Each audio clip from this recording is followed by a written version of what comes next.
Hello and a huge welcome to everyone. I want to take you through the step-by-step process of making some ocean keychains. Now, this is the actual keychain. I took these pictures outside just so that you could see the true color of them. So I'm using a 1-to-1 resin. I've mixed 40 grams for all three, and I've got some sand and I've got some shells. So what I've done is I've mixed a small amount of resin with the sand, and I'm just placing it into the mold in the areas that I want the sand to be. And you kind of want the consistency to be a little bit self-leveling, not too runny. And then just make sure that you push it right up to the edge of your mold.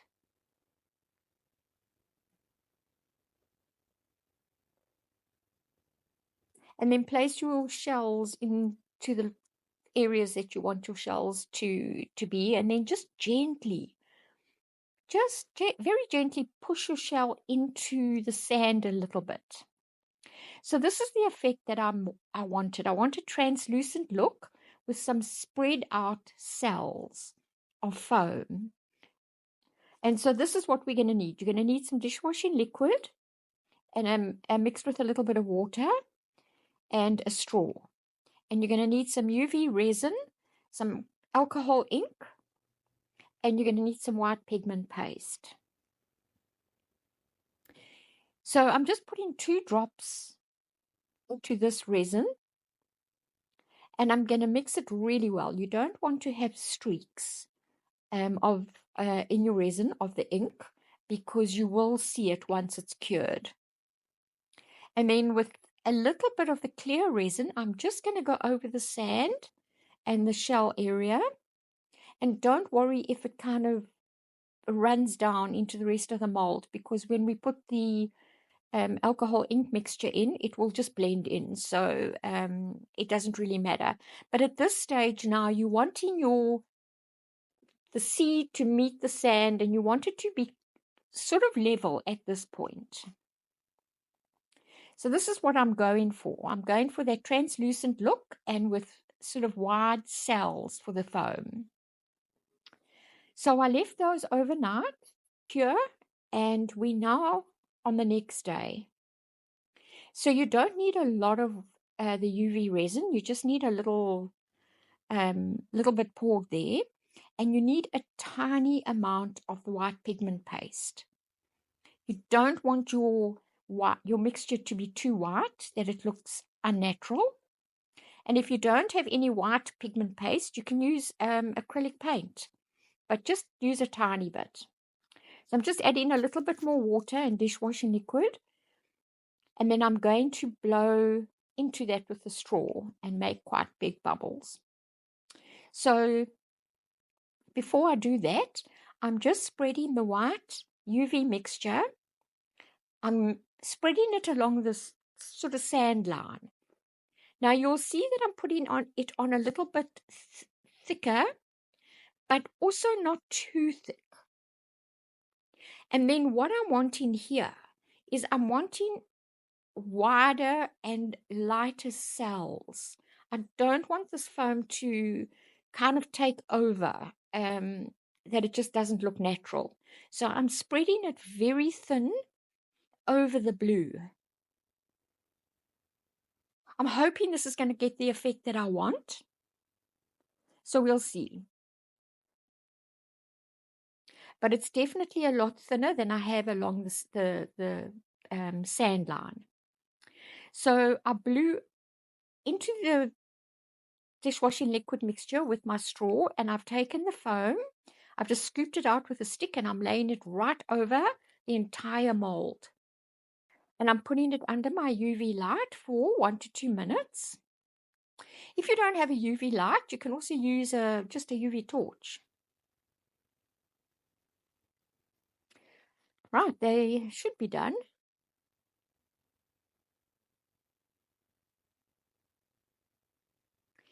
Now what I'm going to do is just take a piece of kitchen towel, and I'm going to dab over the top and just try and remove any of the excess liquid.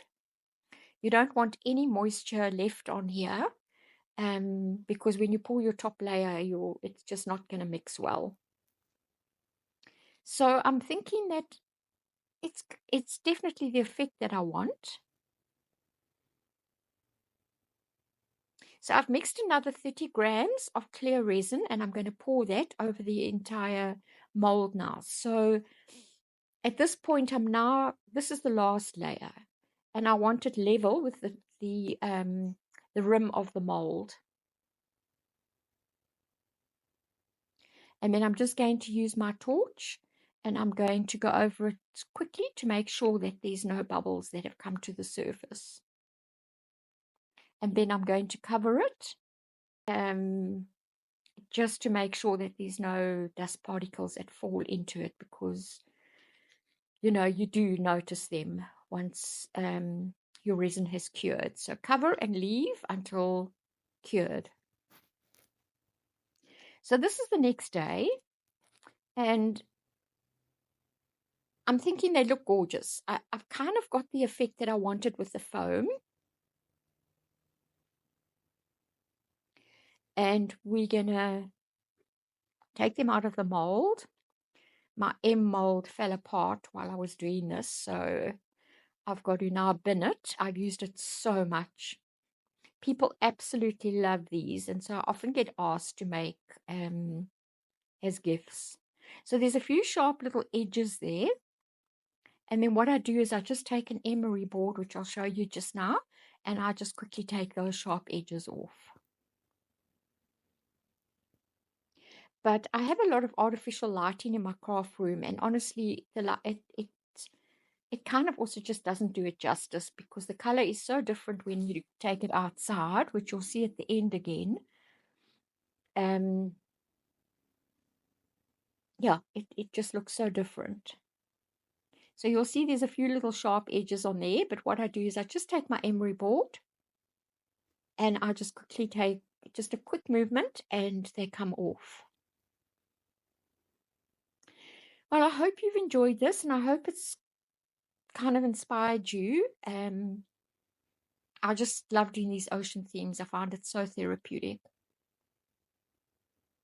But you'll see the difference in them when I take the pictures. I've taken pictures from outside, which will come up now.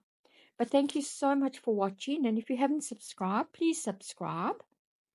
It does help the channel, and we'll consistently put up the good, the bad, and the beautiful. And that's what they look like outside. Thank you so much for watching. Really appreciate it.